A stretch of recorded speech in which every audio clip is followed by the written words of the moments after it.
I think this is a time when it's particularly important to young people that haven't made up their mind yet about how the world works and where you fit, to really think about what your future is going to be, because it's going to be very different than the future at the time that I've lived through and your parents have lived through. At least that's my opinion. Talk about career. I always like, when I'm talking about a subject, to go and kind of review what the words mean. And not necessarily you have to agree with everything you read in the dictionary, you know, you can have your own opinion, but this is what I came up with from the dictionary. It said a career is a course or path of progress through life. I think a lot of times we think of a career as kind of a job, going to go to work at something. But this would say a career is a path. It's what you're going to go through for the rest of your life. And up to now, maybe you've been moving in that direction. I also looked up vocation. A vocation is an occupation to which a person is specifically drawn. If you use those terms, I've had several professions during my life. I'm going on 73 years old. I'll be 73. So I've gone through several professions, but I've always basically had the same career.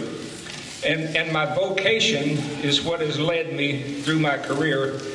And when I talk about my vocation is an educator. Now, the various careers I had, I grew up on a family farm down in southwest Missouri. So I was a farmer for some period of time. And then at my last year in high school, I was actually an entrepreneur. My younger brother and I opened a restaurant in a little town where we were going to school. Back then, you know, it was easier to start a business than it is now. It was just a little hamburger joint, you know, hamburgers and Cokes and things of that nature. But I was an entrepreneur. I wasn't all that successful at it, but I was involved in it long enough that I learned a lot from that experience that probably saved me a lot later on in my life. Later on, after I got my undergraduate degree, I was a manager. I was in the corporate world. I was something called a merchandising manager for Wilson Meatpacking Company, which was the fourth largest meatpacking company in the country at that particular time. And then after that, I decided that wasn't my career, that wasn't my vocation, that wasn't what I was intended to do. So I went back to graduate school then and got a master's degree and a Ph.D. in agricultural economics. And then I spent 30 years as a researcher and a teacher. But I think during all of that time, I was really an educator. I didn't know it through all that time.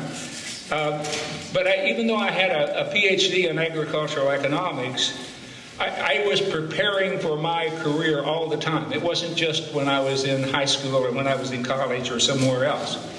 I was preparing all the time. I remember being in grade school. We had a small country grade school, and like a lot of small country schools, it was a two-room school, but it closed down, and they had the World Book encyclopedias, and I was always reading the encyclopedias, the World Book, and my mother bought the World Book whenever the school closed, and so we had that at home, and there wasn't much to do back in those days except read, and so I spent a lot of time reading the World Book. But so I was always drawn to learning. That was my vocation that was calling me into learning, and it was also into teaching, because I wanted to share what I had learned with other people. And that's what teaching, I think, is about. It's about sharing kind of the understanding so that you can learn together. Now, since I retired almost 14 years ago. 1st of February, it'll be 14 years. I've published 5 books, and I have 25, 35 speaking engagements a year at various places. I just returned from a month in Poland, where I taught a 20-hour session in a course on economic sustainability and did a couple of seminars over there and that sort of thing. But I'm not really a writer, and I'm not really a speaker. If you want to see some of the presentations I made, go on YouTube and just type in John Ikerd, and you'll find several that's on there. Because I don't write books to sell books or for entertainment or for passing time. I write books to share my understanding of what I've learned with other people. And when I make presentations, I'm not a speaker in the sense that I polish one presentation and make it over and over again until I get it perfect. I'm always challenged to say, okay, what can I say that might be of use to people? How can I share what I've learned with other people? And if you want to see all those things, just to prove that you can actually do something after retirement, here are the published books that I've published since I retired. So I'm not really a paid teacher anymore, but I'm still an educator. Okay, so if an educator, what's that all about? If you decide you want to be an educator, I'm convinced that the fundamental purpose of education, regardless of what it is to try to understand how the world works and where we fit within it, so we can decide day by day how we should live our lives. I think that's what a career is about. It's about this path of progress as we go through life, trying to do what we feel that we were put here to do in our particular place in the world. And if we're to know how to live our life, then we need to have some understanding or some worldview of how we think the world works and where we fit. And in my later years, the last half of my college career, I was at 4 different universities over 30 years. The last half of that, and since then, I've been dealing with issues of sustainability. The big question of sustainability is, how do we meet the needs of the present without diminishing opportunities for the future? And I'm not going to go into detail on that. We can talk about it more in the breakout session if you want to. But that sustainability, the focus on sustainability, creating something that's permanent, regenerative, renewing over the long run, it is based on a particular worldview. And the worldview of sustainability is that the world functions like a big living ecosystem, a big living organism. And that rather than us as people being apart from that, we're a part of that ecosystem. We're one of the living species that lives on the earth, and we're integrally interrelated with all of the other living and non-living things of the earth. And that's our place within it. And if we're to live sustainably, and if we're to create a sustainable economy and society, it means that we have to walk our path through life, our vocation, in a way that's in harmony with this larger ecosystem, with this larger living thing. And that's, to me, that's what education is about. It's about trying to understand how we should live within this world. So I've come to the conclusion also in my old age that we all have a purpose in life. I don't think that we have a specific purpose, a specific career, for example, or a particular profession, let's say. You might say we have a career in the sense I'm talking about, but not a particular profession, not a particular job. But as I talked about, my purpose is being an educator. I think we have a purpose. It's kind of a vocation, and it's a calling.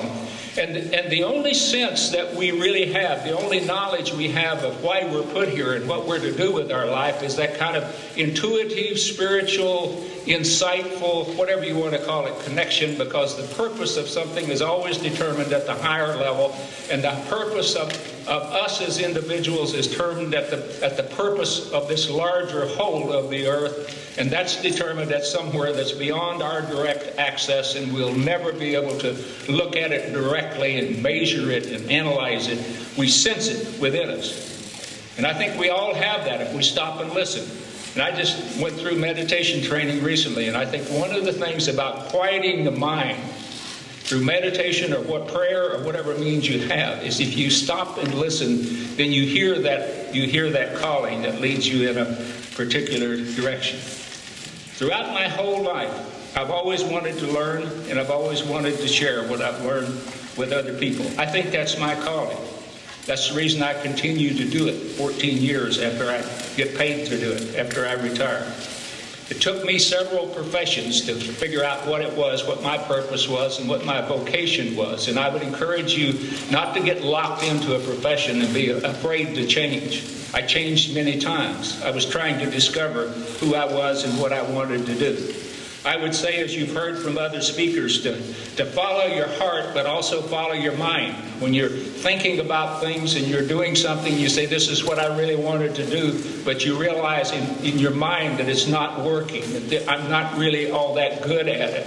then be willing to look somewhere else and look for another path. Your path may be in a different direction than you thought it was before. Other people may open up opportunities for you that didn't exist before. Other people may close off opportunities that seemed to be open before but are no longer open to you today. So you're guided by your heart, but also your mind. The greatest indicator that I have found of your path of purpose, that you're doing what you're put here to do, is what I call happiness. It's not the elation or great joy, but it's the sense within the core of your being, that sense of peacefulness, of what you're doing is right, that you're functioning in harmony with nature, including the human nature and the society around you. You know, I'd be glad to share my insights of my life as an educator, but I think what's most important for you is that you find your path, that you find your career, that you find your calling. I think that's hopefully what this program is all about, and I wish you the very best in finding it. Thank you.